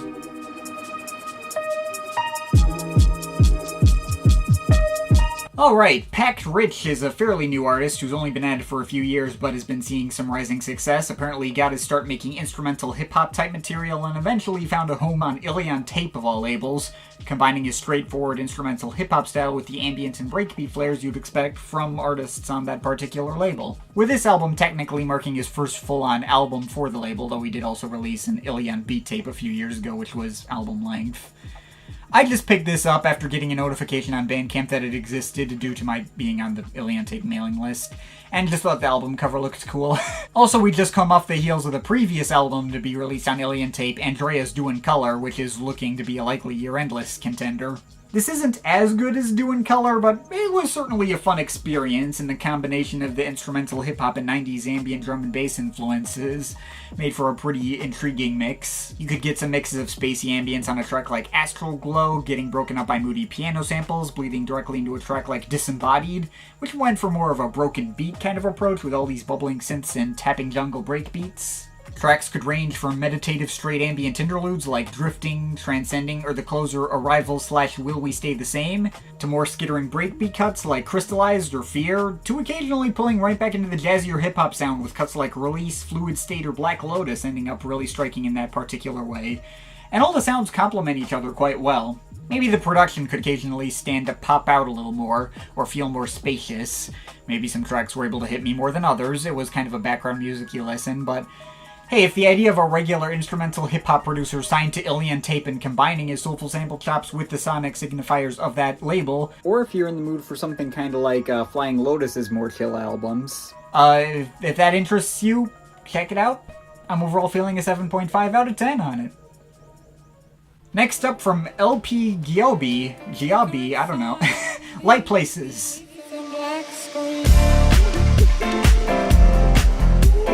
Next up, let's go back over to the mainstream side of dance music. Here's a fairly new producer based in Austin who's releasing her debut album here on Ninja Tune through the Counter Records imprint, same imprint on which Odessa released their two most successful albums. And that definitely scans, since this is just exactly what you would expect to hear out of the more commercial side of Ninja Tune these days. Heck, the entire first half of this album is a near-dead ringer for Odessa's last album with the exact same mild but commercial house throwbacks. There's a track like All I Need, which is based around a gravelly soul sample, not unlike the track Odessa did with Nox. There's several tracks which are just super smooth vocal pop that follow in the most generic 2023 house mold you could even think of, like Another Love and Body Breathe, and probably also If Love Is a Skill, even though that one does have a much stronger tune, care of some vocal hooks from Sophie Tucker. In fact, there's another really thuddingly obvious single in Can't Let You Go, which I kinda liked the first time I heard it and generally enjoyed its slick disco-flavored beats, but by the second listen and all subsequent listens, most goodwill had gone away, since it was so obviously ready-made to be put in smartphone commercials, and I couldn't imagine it in any other context except being in an ad of some kind. Still, aside from that one track, I wasn't about to complain too hard about the Odessa similarity, since I did really like their last album, and I don't mind more stuff that sounds like it. But this album also felt like it saw a noticeable jump in quality in its second half. Once we hit the 1-2 punch of Georgia and Follow the Loop, we're hit with all these way more propulsive dance beats and house grooves that just go super hard and build up and pay off in super satisfying ways. Had me way more invested than anything that came before it. A track like Feels Just Like It may have also focused on fairly generic vocal pop formulas, but still pulled me in with its little disco string licks around the edges. And the album ends really strongly too, with two tracks that kind of build themselves around fairly soulful piano chords that have a bit of a Calvin Harris-y flavor, which I do actually mean as a compliment. All in a Dream is an excellent little emotional house pop tune that really pulled me in, solid contender for my favorite cut here. And the closer, All My Life, also featuring Sophie Tucker, may feature some chipmunk vocal samples that kind of make the mix feel more generic than it needed to be, but more than make up for it with this big build-up in its second half that starts to border on trance music. This album probably isn't going to work for everybody, and I'm sure there are people who are going to just write this off as generic radio pop that doesn't stick out from the crowd at all. Those people would not entirely be wrong. Hell, I wouldn't even be surprised if this got nominated for a Grammy, ending up becoming like a way for the Grammys to put up a veneer of looking more woke or something without advertising anything actually challenging. Hey, girls can produce generic radio pop too. But all backhandedness aside, I have mostly enjoyed the particular house-centric place popular dance music has been sitting in for the past 2 years or so, and this is actually one of the better projects I've heard within that trend in a while. Odessa's last album is still better, but if I'm in the mood for similar stuff, this will do just as well. There's still more than enough here for me to enjoy to let it get away with a 7.3 out of 10. Next up from Chocolate Hills, Yarns from the Chocolate Triangle.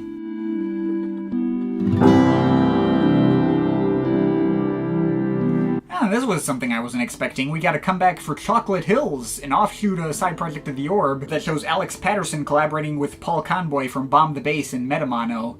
In 2019, they released a pretty nice, if inessential, ambient record in A Pail of Air, and now the outfit has a sophomore album here which seems to have been getting pretty good reviews from fans.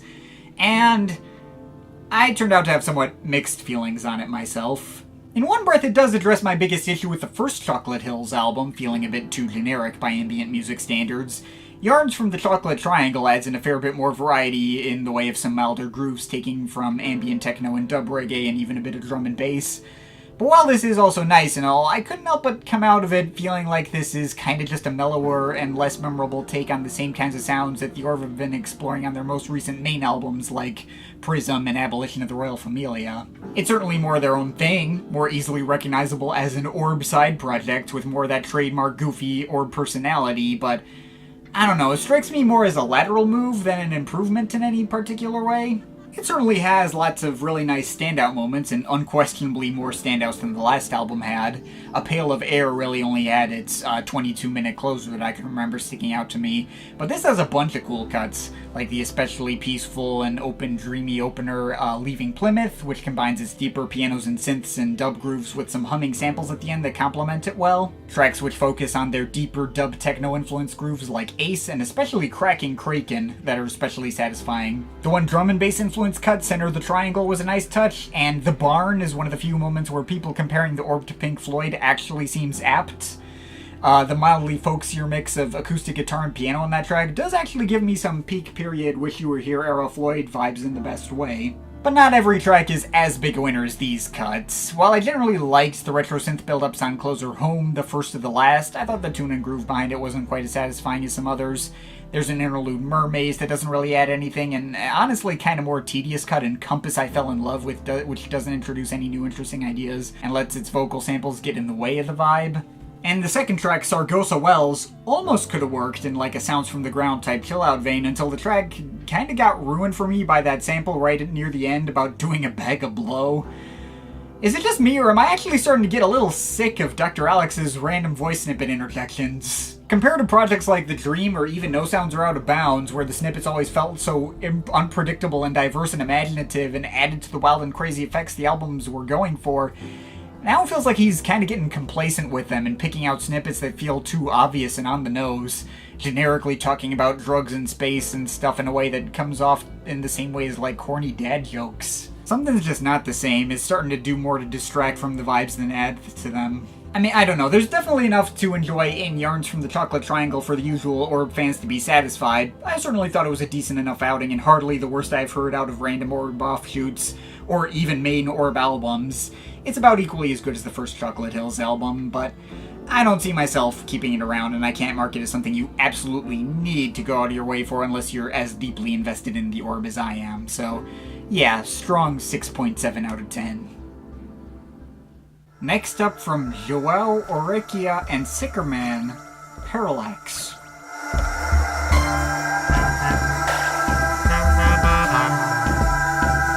Sorry for butchered pronunciations there. This is a pretty damn under-the-radar find that I saw marked as new and notable on Bandcamp.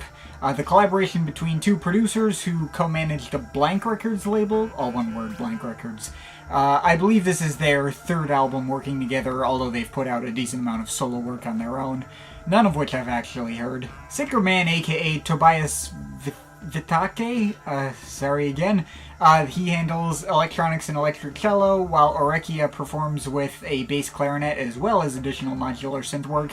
And the two end up with a sort of free improvisational experimental jazz and ambient drone record that delivers just as much chaotic energy as you can hear behind me right now. This isn't the kind of thing I necessarily expect to get into, what with the leaning away from traditional melodies into a formless lack of structure and sounding so overbearingly cacophonous, but this honestly hit on a really specific mood that I didn't even realize I needed. After being slightly underwhelmed with the Chocolate Hills album, as well as a different obscure Bandcamp find I elected not to include here, which also had a similarly lighthearted and quirky approach, I was kind of in the mood for something experimental that actually had some more bite and menace to it, and boy did these two deliver that. And it's really freaking cool. As aggressively off-putting as it might come off to some, it never feels unmusical. There's still some heart underneath all the occasionally frightening dissonances, not just communicated through the well-varied and nicely organic instrumental palette, but through the alternatively menacing and harsh and occasionally warm and emotional melodies.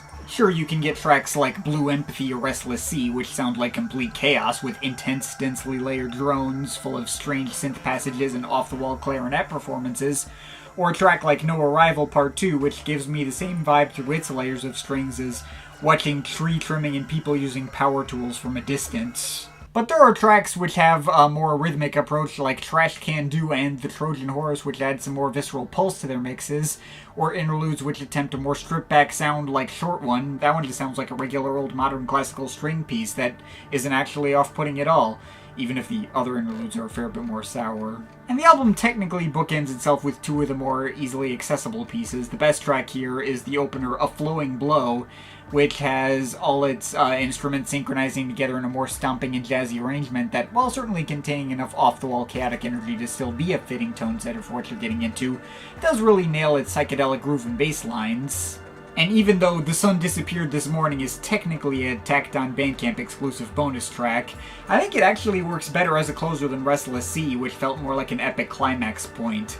This technically more peaceful cut coming afterwards also conveys this deeper sense of dread that so many other cuts elsewhere were adding up to as well. I would not be surprised if a number of people rejected this out of hand for sounding like a massive headache. It ain't for the faint of heart, and there's a part of me who wonders whether this only hit for me as well as it did because I just happened to be in the right mood for it, but I'll still give it credit. I had a lot of fun with it and can definitely recommend giving it a shot if it sounds like it might intrigue you. Very strong 7.7 out of 10 on it. Next up from Chicane, Nevertheless.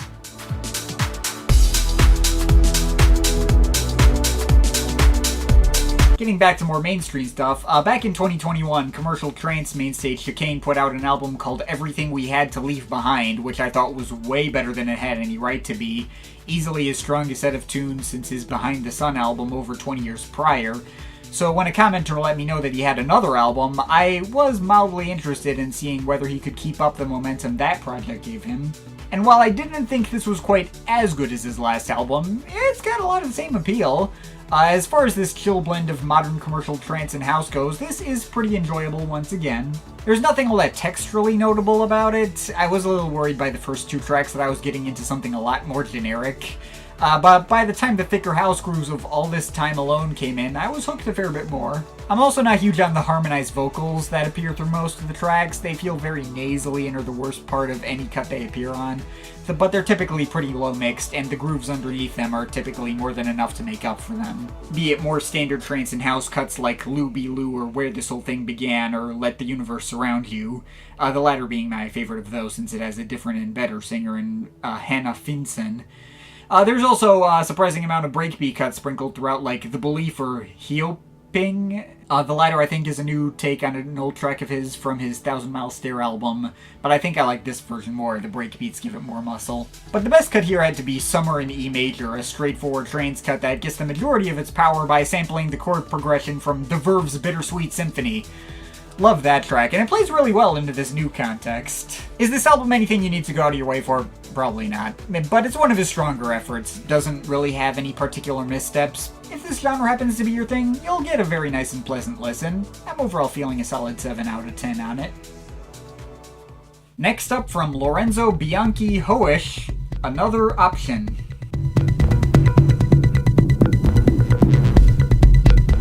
Not gonna lie, projects like this are the best part of some Stuff I Missed roundups. The fact that I can periodically just find some massive hidden gem that's seen almost no attention at all. This album obviously got marked as new and notable on Bandcamp. I plopped it into here without thinking much of it, and I was not ready for how impressed I would end up being with it.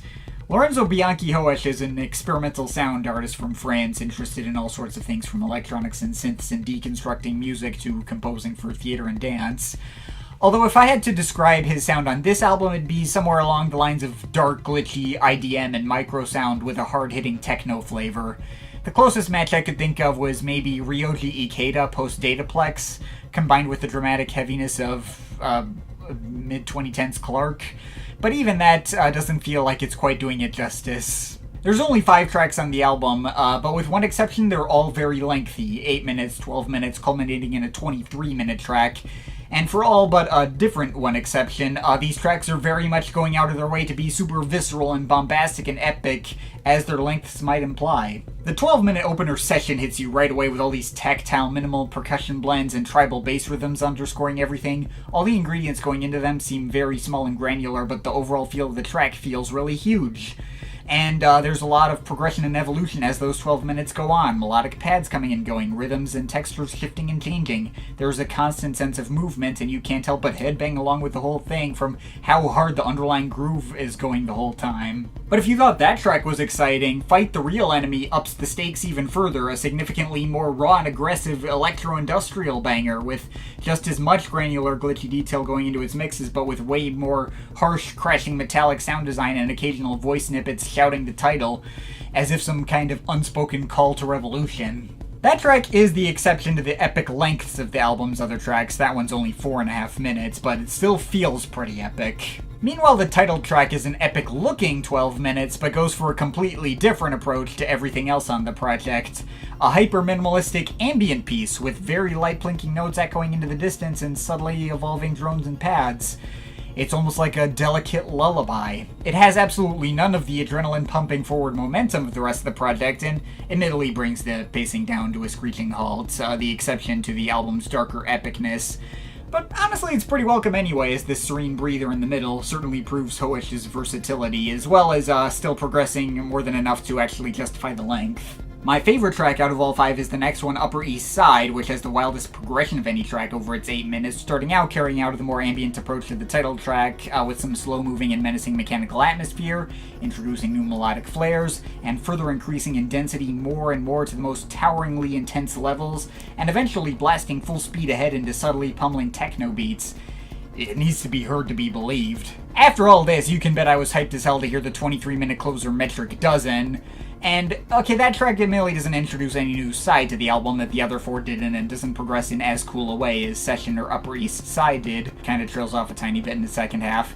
And I probably would have cut that 30-second outro, which just added on a bunch of pointless isolated snippets from earlier on in the track for whatever reason. But the track as a whole sure as hell lived up to the scale it promised, and was well able to justify those 23 minutes with its very subtly shifting glitches, thick tunneling bass and marching, broken up beatwork progressively taking more regular structure and form as you go along. I feel like Oudeker fans especially ought to be hearing this. There's echoes of Untilted, XI, and maybe even the NTS sessions all over this album, but it doesn't feel too clinical or stuck in its own head either. It's going about this with the ethos of a techno record and still trying to be hard-hitting and danceable at the end of the day. This has a pretty solid shot at my year-end list, honestly. I doubt it's going to be topping the list since I didn't get that deep of an emotional reaction.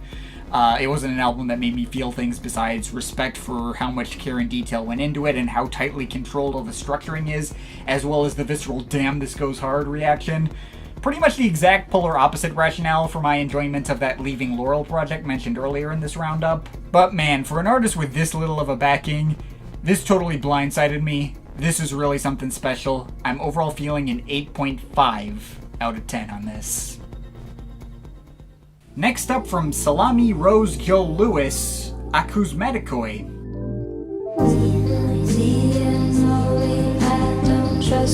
Technically, this will be the last of the random projects in this roundup I found through Bandcamp Daily, although this isn't as far under the radar an artist as the one I just got done talking about. Salami Rose Joe Lewis, aka Lindsay Olson, is a multi-instrumentalist and producer from the Bay Area in California, and she's currently signed to Brainfeeder. She already put out 2 decently well-acclaimed records on the label, although this was my first time hearing anything of hers. She certainly explores a pretty unique blend of influences here. It's kind of a mix of jazz and indie bedroom pop. Mostly her own slightly whispery singing over her own bubbly synth and keyboard arrangements, with a number of guest musicians joining in occasionally, mainly live drummers. There's some very obvious Stereolab worship going on here, not just in terms of Olson's own restrained vocals, the retro synth textures on display, and just the overall very light and uplifting and pleasant atmosphere, but also a little bit in the lyrics as well that have a pretty obvious undercurrent of social commentary about, like, the climate crisis and modern society, albeit viewed through the lens of a loose science fiction concept about interdimensional beings or something. And again, the arrangements are a lot jazzier than those you'd hear on a typical Stereolab project, what with all the electric pianos exploring slightly more complex chord progressions and all the shuffling downtempo and occasionally trip-hopish drum beats. A lot of the individual tracks on this thing sound pretty similar and don't lend themselves to super in-depth analysis, though it did keep my attention pretty well through the whole thing. The album is definitely a bit front-loaded with a lot of the biggest standouts in the first half, especially the title track, which features extra string arrangements from Miguel Atwood Ferguson and extra synth drums and vocals from Soccer 96. Also the funkier edges to cuts like Dimensional Collapse and Propaganda featuring Brigitte, or the exceptionally pretty Always on My Mind, though there are a lot of cool experimentally tinged shorter cuts I really messed with where she kind of just presents some odd synth composition and sings over it, like on Z Complex, the Giddy Aquatic, Gradients, or Zaza Flip, among other nice moments like the pissed off tone of Dim Cola Reprise being about being sick of dealing with bullshit, or the more emotional breather of Pushing Me. Heck, some of the later longer cuts like Sugarcoating ended up doing less for me than many of the various interludes. But yeah, this was just all around a nice listen, one of the more striking finds I've come across in my Bandcamp diving that did a pretty effortless job of brightening my mood even with its darker undertones, and a decently replayable one too. Definitely worth hearing. I'm overall feeling a 7.5 out of 10 on it. Next up, from Carbon-Based Lifeforms, Seeker.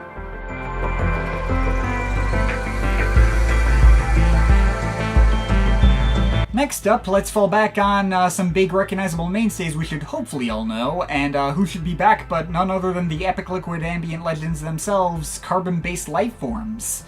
I mean, they haven't been away for that long. They did put out an album in 2021 called Stochastic, though that felt more like a side offering, what with its focus on regular old ambient drones, generic enough that you might not even be able to recognize it as CBL from a distance. Seeker, meanwhile, is a full-on return to the style you properly know and love from these guys and their first substantial mainline offering since Derelicts in 2017. I was admittedly going into this with more measured expectations than I think most people were. Derelicts is an album that I may have thought was great when I first heard it, just because I was happy to hear them doing their usual thing again after so many years.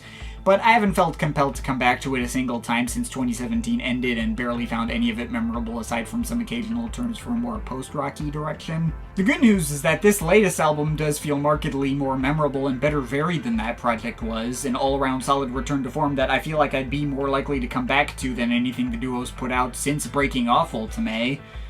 The bad news is that the mastering on this project is a weirdly noticeable step down from their usual fare. Tracks don't feel as full-sounding as they should.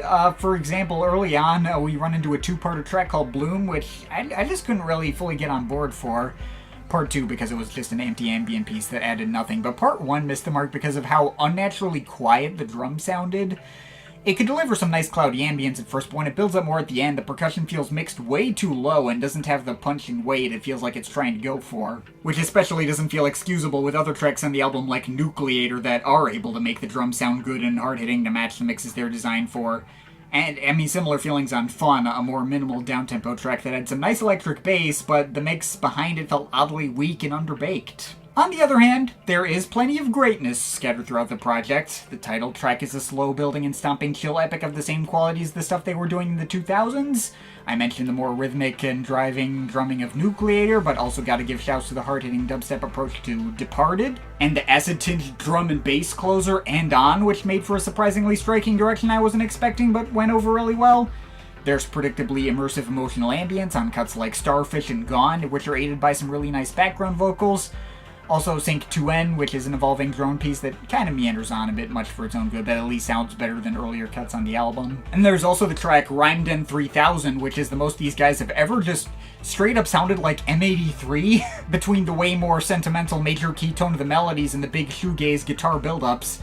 Even the guest vocals in the background, which are singing actual lyrics, even if not ones you really need to pay attention to. This is some real, like, lower your eyelids to die with the sun type shit, and I did not see that coming either. Won't complain too much. Solar Fields proved multiple times over on his last album how those kinds of styles can work together, and this was a solid standout just as well. It's really frustrating because this album had the potential to be their best album since Interloper, and purely on a compositional level I think it is, but it just comes up a bit short due to some bizarrely inconsistent mastering. And it's not even that bad for the most part. There's plenty of smaller ambient outfits who I'm sure wish they could make albums that sounded this good. It's just not quite up to the same standards that Carbon-Based Lifeforms have already proven themselves to be capable of. It was so close to nailing something really special and whiffed. Regardless of that frustration, I still enjoyed the album quite a bit. The good moments on this thing still make it more than worth the price of admission, and the best cuts here could go toe-to-toe with the stuff they were doing in their prime. There's enough here for me to let it off with a 7.5 out of 10, but with a remaster this could have been an 8, and it kinda sucks we didn't get there. But you know what wasn't a letdown? Finally, from Reed Willis, Sediment.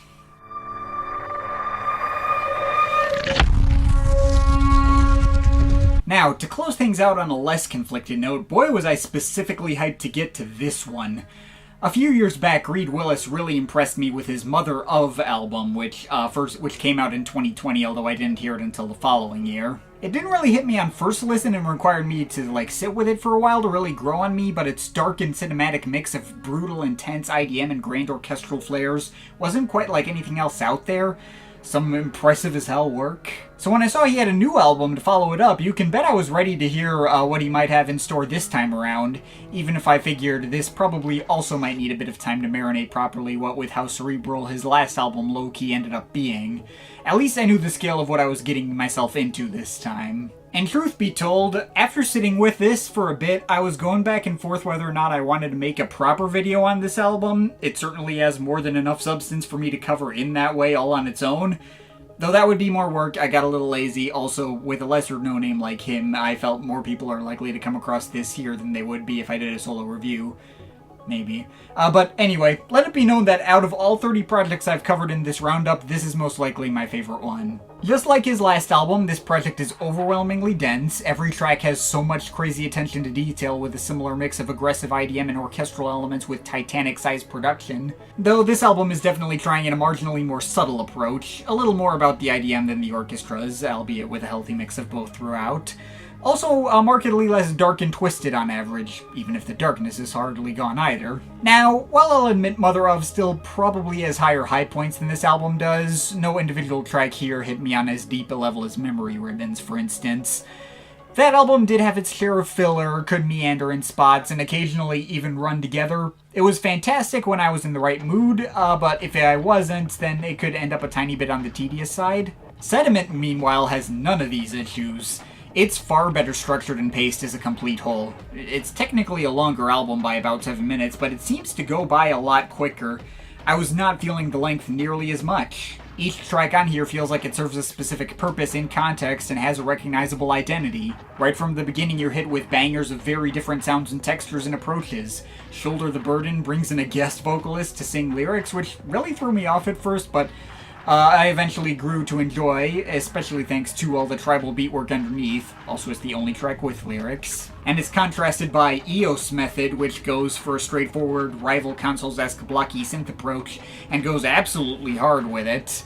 And then the approaches behind both of the previous two tracks are sort of combined on Conveyor, which has a much more fast-paced marching groove underscoring it. And from there, the energy just keeps going up and down in just the right ways. Spooky, minimal, and orchestral-centric stomping grooves on Haunted Fool and Sowed the Silts that build up in cool ways. Equally orchestral-centric, but much lighter and more empathetic on All Threads Extended. The little heart part in the middle of that one was a really nice touch. There's even this really warm and friendly acoustic guitar-backed down-tempo cut near the end in Dusk Rituals that just felt so nice and positive and was like the exact opposite of the energy I was expecting to get out of this album. More along the lines of what I was expecting was the two large-scale epics in the 7-minute Cast Your Net Over a Torn Earth and the near 10-minute Sifting Through the Years, both of which may as well be mini-albums unto themselves. The former blasts at high speed between minimal classical piano and ambience and fast-paced organ arpeggios and crashing drum and bass by the end.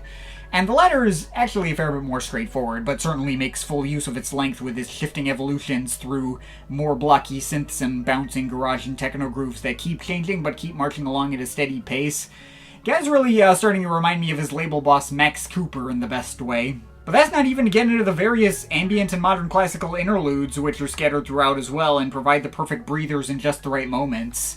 Both string pieces like Holocene Window and album closer The Arc, which makes for a pretty vast and satisfying half-ambient finish. but also the two solo piano pieces, First Grain and Next Grain. The former obviously acts as the album intro, and weird as it might be to say, that might possibly be my favorite track out of all of them here. I mean, maybe, there's obviously a lot of competition, but I don't know what it is about that first piano cut. It just hits on such a simplistic and peaceful note that, again, makes me feel really nice and is guaranteed to elicit a lot of replay value for this whole album. The album may have its share of darker and more twisted moments, just like those on his last album, and the stakes feel just as high, but they feel so much better balanced out with all these lighter and more delicate moments, which allows both to hit with greater impact. And this album might technically have less immediate wow factor to it on the surface than Mother Of did, but it has much stronger built foundations to support all of it. Fitting for the themes and titling of this album, centered around geology and geological timescales, compared to the last album, which felt like being lost on a boat in the ocean during a hurricane. I don't know what else to say besides, this is excellent. A fantastic new evolution for Reed Willis that revealed further strengths I didn't yet realize he had. Definitely one of my favorite albums of 2023 so far. Absolutely worth going out of your way to hear. I'm overall feeling an 8.5 out of 10. And that's it. That's everything in this roundup. Thank goodness, this has taken me hours. Camera's not been cooperating with me today. But of course, this is just my opinion. You can feel free to disagree with it, but I'd like to hear your thoughts, so leave the comments in the comment thing down there. Shout out to my Patreon supporters, they're awesome people. You want to add yourself to that list, link to my Patreon is in the description. But yeah, that's pretty much it. That's all for today. See you next time.